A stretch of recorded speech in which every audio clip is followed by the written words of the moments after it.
ጥላቻ ልብ ውስጥ ከገባ ተዳክመሃል ማለት ነው። ሰይጣን በጥላቻ በኩል አድርጎ ነው የሚገባው። እናንተ የምታስቡ የተነገረን የሆነ ሰይጣን ማለት እንደዚህ ብሎ እንደዚህ ያለ አይደለም፣ እንደዚህ ያለ ይመጣበት። ሰይጣን ማለት ጥላቻ፣ ሰይጣን ማለት ቅናት፣ ሰይጣን ማለት ራስን ዝቅ ማለት ነው። ሰይጣን ማለት ውድድር ውስጥ መግባት ማለት ነው። ሰው እነዚህ ጠላቶች ራሳቸው ላይ መስራት ከጀመሩ ከሰይጣናቸው ጋር ይገናኛሉ ማለት ነው። ከሰይጣን ጋር መገናኘት ደግሞ በጣም ያስፈራል። ከሰይጣን ጋር መገናኘት ምን ይመስላል? which is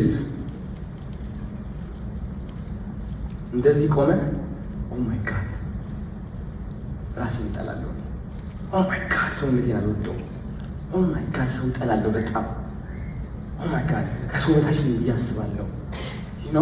እንደዚህ ብላችሁ ስለ ራሳችሁ የደበቃችሁትና የተጎዳችሁት ነገር አድሚት ስታደርጉ ከመስታወት ፊት ቆማችሁ ራሳችሁን እያያችሁ የዛኔ ከሰይጣን ጋር ተገናኝታችኋል ማለት ነው አይደለ? ያ ሰው እንግዲህ አሁን እነዚህ ጠላቶች፣ እነዚህ ተራቢዎች፣ አወዳዳቂዎች ችግራቸው ከኛ ሳይሆን ከራሳቸው እንደሆነ ተምረናል አይደል? ከኛ ነው ወይስ ከራሳቸው ጋር ነው? ችግሩ ከራሳቸው ጋር ነው አይደል? ስለዚህ ችግሩ ከራሳቸው ጋር ከሆነ እኔ ምን አገባኝ ምትላለሁ? በእናታችሁ እንዴ ዝም ያያገራ ምን አገባኝ? ስንቱን ብዬ ልቆጣጠረው? ስንቱን ብዬ ላስደስት? ራሱን የሚጠላ ሰው፣ ራሱን የሚያወዳድቅና የሚያዳክም ሰው በየሰከንዱ ነው የምላችሁ። ሁላችንም ባይዘዎች ሰዎች ነን። አንዳንድ ደቂቃ፣ አንዳንድ ሰዓት፣ አንዳንድ ቀን አለ ራሳችን የምንጠላበት፣ ራሳችን የምናዳክምበት። ግን ያ ለራሳችን ያለው ጥቃት አሳልፈን ለሌላ ቡም ለመስጠት ስንወስን ተዳክመናል ማለት ነው። ስለዚህ እነዚህ ሰዎች ኢቭን ራሳቸውን ቢጠሉ እንኳን ከራሳቸው ጋር መያዝ አልቻሉም። ይጥላቻል ማካፈልን ወሰኑ። እኔ ኮንታሚኔቲቭ ነኝና እኔ ራሴን እጠላለሁና አንተም ራስህ መጥላት አለብን ናቸው እያስተላለፉት ያሉት። ሴቶች በጣም ኃይል አላቸው፣ መንፈሳዊ ኃይል አላቸው በጣም ከምታስቡ በላይ። ወንዶች በጣም ከባባድ የሆኑ ነገሮች በቀላሉ መሸከም እንችላለን አይደል እንዴ? በቀላሉ መንገድ እንችላለን፣ እንሸክማለን በፈጠነ ቴስቶስትሮናችን ከፍ ስለሆነ። ሴቶች ግን መንፈሳዊነታቸው በጣም ጠንካራ፣ ለዛም ነው ባልተጨናንቁ ምናምን በቃ ድብርና በቃ የሆነ ነገር ይመጣ ባልተጨናንቃል በዚህ በዛ። ከዛ ፍቅረኛ ሚስት ስታገኝ ቅፍ ስታደርግ ምንድን ነው የሚሰማህ? ሰላም። ከዚህ መንፈሳዊ ጥንካሬ ስላላት ነው ሴት። እና እቺ ሴት ራሷን የምትጠላ ከሆነ፣ እቺ ሴት ሰው የምትፈራ ከሆነ፣ ሰው ምን ይለኛል ብላ የምትሸማቀቅና የምትደበቅ ከሆነ ዋሀትንስ ማህፀኗ ላይ ያለው ልጅ ይህ ሀሳብ ነው የምትመግበው። እኛ የሚመስለን ምግብ ብቻ ስትበላ የሚመገብ ነው የሚመስለን። ህፃን ልጅ አይደለም። ሀሳቧን ይወርሳል፣ እምነቷን ተቀብሎ ይወለዳል ማለት ነው። ከዛ ይህ ልጅ አያውቀውም። 16 ዓመቱ ደርሷል። ከዛ ሰው ምን ይለኛል ብሎ ይፈራል። አለባበሱ፣ አረማመዱ፣ ኮንፎርት፣ ምቾት ይመስላል። ታውቃላችሁ መቆም ራሱ አይችልም በስነ ስርዓት ማለት ነው። እና ይህ ጄኔሬሽናል ትራውማ እኔ በጥሸዋል ዴፊኒትሊ። ስለዚህ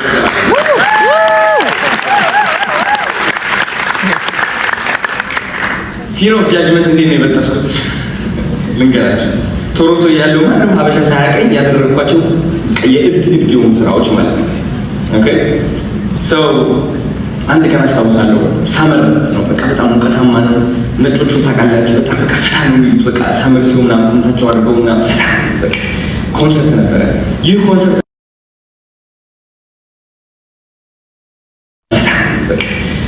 ነበረ። ይህ ኮንሰርት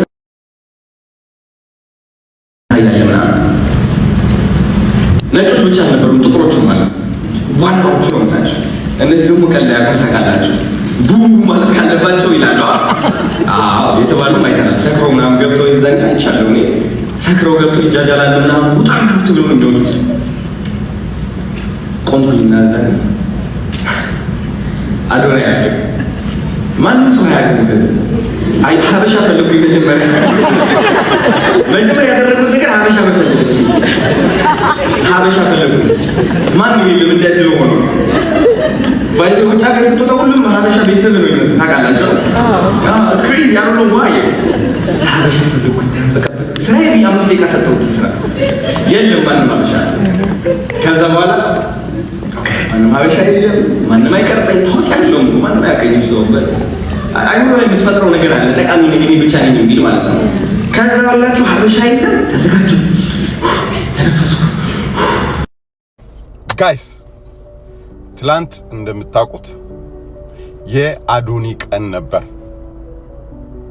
በጣም አምሮበት በሙሉ ኮንፊደንስ በሚገርም አይነት አቀራረብ በሚገርም አይነት በቃ ኤነርጂ ኮሙኒኬሽኑ ከኦዲየንሱ ጋር ያለው ኮሙኒኬሽን ጋይስ በቃ የሚገርም ልጅ ሆኖ ነው ትላንትና የተከሰተው። በቃ በጣም የሚገርም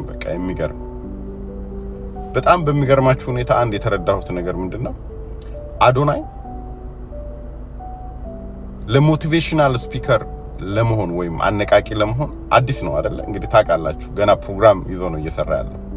ነገር ግን ከኦዲየንሱ ጋር ያለውን ኮሙኒኬሽን የሚጠቀማቸውን የመድረክ እንቅስቃሴዎቹን በሳቅ በትካዜ በደስታ በቃ በሚገርም ሁኔታ እያሳተፈ ኦዲየንሶችን እያሳተፈ የሚያደርገውን እንቅስቃሴ ስትመለከቱ ልምድ ያለው ሰው ነው ይመስላችሁ። አዶናይ በጣም የሚዘጋጅ ሰው መሆኑን ነው ያየሁት ትላንትና። በእውነት በጣም ለአንድ ጉዳይ የራሴ ስራ ነው ብሎ ካሰበ በዛ ጉዳይ ላይ በጣም የሚዘጋጅ ጊዜ የሚሰጥና ጠንካራ ኤክሰርሳይዝ የሚያደርግ ልጅ መሆኑን ያየሁበት ነው። በጣም ጎበዝ የሚገርም አይነት ወጣት ነው አዶኒ። በጣም በርካታ ሰው በታደመበት እናቶች አሉበት፣ ወጣቶች አሉበት፣ ጎልማሶች አሉበት፣ መካከለኛ እድሜ ያሉ አሉ። በቃ ልነግራችሁ አልችልም የነበረው የሰው ፍቅር ልነግራችሁ አልችልም። በቃ እኔ ራሴ አሁን ፎቶ ለመነሳት አቅቶኝ ነው ትቼ የሄድኩት። በቃ የሚገርም አይነት በቃ የሰው ፍቅር ያየንበት፣ እኛም ብዙ ሰዎች ያገኘንበት፣ ብዙ ጓደኞች ያፈራንበት፣ እንዲህ አይነት ደጋግ ኢትዮጵያውያን ያሉበት አገር መሆኑን ያወቅንበት፣ በጥላቻ የሰከረውን ብቻ ማየት ሳይሆን ያለባችሁ እንዲህ አይነት እድሉን ያጡ በጣም ደጋግ ኢትዮጵያውያን በጣም ጥሩ ሰዎች ያሉበት እንደሆነ ያየሁበት፣ በጣም ብዙ ሰዎችን ያገኘሁበት የተዋወቅኩበት። ጋይስ የአዶናይ ፕሮግራም በጣም ጠቅሞኛል። እኔ በብዙ አንግል ያለኝን አመለካከት እኔ ብዙ ሰው ከቅርቤ ሰርክል ውጭ ብዙ ሰዎች ጋር ኮሙኒኬሽን የለኝም። ነገር ግን አሁን በጣም ብዙ ሰዎች እንዳገኝ አድርጎኛል እና ቴንክ ዩ አዶኒ። ስለዚህ ጋይስ የእናቶች ምርቃት፣ የወጣቶች እሱን ለማግኘት ያላቸው ፍቅር፣ ከሱ ጋር ኮሙኒኬት ለማድረግ ያላቸው ፍቅር፣ ለሱ የሚሰጡት ቦታ፣ ታላላቅ ወንድሞቹ እንደና አይነቶቹ ደግሞ እሱን ሳፖርት ለማድረግ የሚሄዱበት ርቀት፣ በቃ ይሄን ስትመለከቱ አቤት ምን አይነት የታደልን ነን እኛ ብናኑ ትላላችሁ። በእውነት በጣም የሚገርም በጣም ደስ የሚል ጊዜ ነው ያሳለፍነው ጋይስ። እኔ ቃላት የለኝም። በቃ በጣም ብዙ ነገር የተማርኩበት ከአዶናይ ላይፍ ምን አለ ይሄንን ቀድሜ ባውቅ ኖር ያልኳቸው ነገሮች በብዛት ያሉበት፣ አሁንም ያረፈደበት፣ ነገር ግን አሁን በደንብ ራሳችንን የምናስተካክልበት፣ በደንብ ራሳችንን የምናይበትን ሁኔታዎችን ተገንዝቤያለሁ እና ጋይስ በጣም እኔ አዶናይ ፋሚሊዎች፣ አዶናይን የምትቃወሙ የምትደግፉ ሰዎች ይሄ ልጅ ለኢትዮጵያ የሚያስፈልግ ልጅ ነው። በቃ አሁን አዶናይ ላይ ዝም ብሎ የሴራ ትንታኔ የተለያየ ነገር ማይሆን ንግግር ሳይሆን የሚያስፈልገው ገንቢ፣ እሱን ሊያሻግር የሚችል ሙር ሊጠቅመው የሚችል እሱ ያላየበትን አንግል እያያችሁ ከሱ በእድሜ የምትበልጥ አብዛኛው ሰው እሱን የሚተቸው ሰውና እሱን የሚያወዳድቀው ሰው በእድሜ ይበልጠው ሰው ነው። ነገር ግን ያንን አቆሞ እሱ ያላየውን አንግል እንዲያይ እድል መፍጠር ያስፈልጋል እሱ። ለዚህ ጋይስ በጣም የኮራውበት በጣም ደስ ያለኝ በጣም የተደሰትኩበት ሁላችንም በቃ ቆመን የተቀበልንበት ያ ቪዲዮ አይታችኋል። እኔ መጀመሪያ ሲገባና ማጠቃለያውን ነው ቪዲዮ የቀረጽኩትና በተወሰነ ደረጃ ድባቡ ምን እንደምመስል አይታችኋል። ብዙ ሰው ወደ 200,000 ሰው ያየው ነው። በጣም የሚገርም ኤነርጂ የነበረበት ነው። በጣም እግዚአብሔር ይባርካችሁ። በቃ በተለያየ ቦታ ሆናችሁ ስለሱ የምትጨነቁ ስለሱ የምታስቡ እንኳን ደስ አላችሁ ማለት ነው የምፈልገው። ምንም ሌላ ምለው ነገር የለም። ልጃችሁ ገና በጣም ብዙ ያኮራችኋል። በጣም ብዙ መስራት የሚችል አቅም ያለው ልጅ ነው። እንጠብቀው፣ እንንከባከበው። እኔ ትንሽ ጥያቄ ያለኝ ኢትዮጵያ አካባቢ ያሉ ቲክቶከሮች፣ ኢትዮጵያ አካባቢ ያሉ ሚዲያ ላይ ያሉ ሰዎች ምናልባት አይዶ ነው ምን አይነት ነገር እንደተፈጠረ ባላውቅም ብዙ ስለሱ ሲሰሩ አላይምና ስለ አዶናይ መስራት ምንም ነውር የለውም። እባካችሁ ስሩ። በጣም የሚጠቅም ልጅ ነው።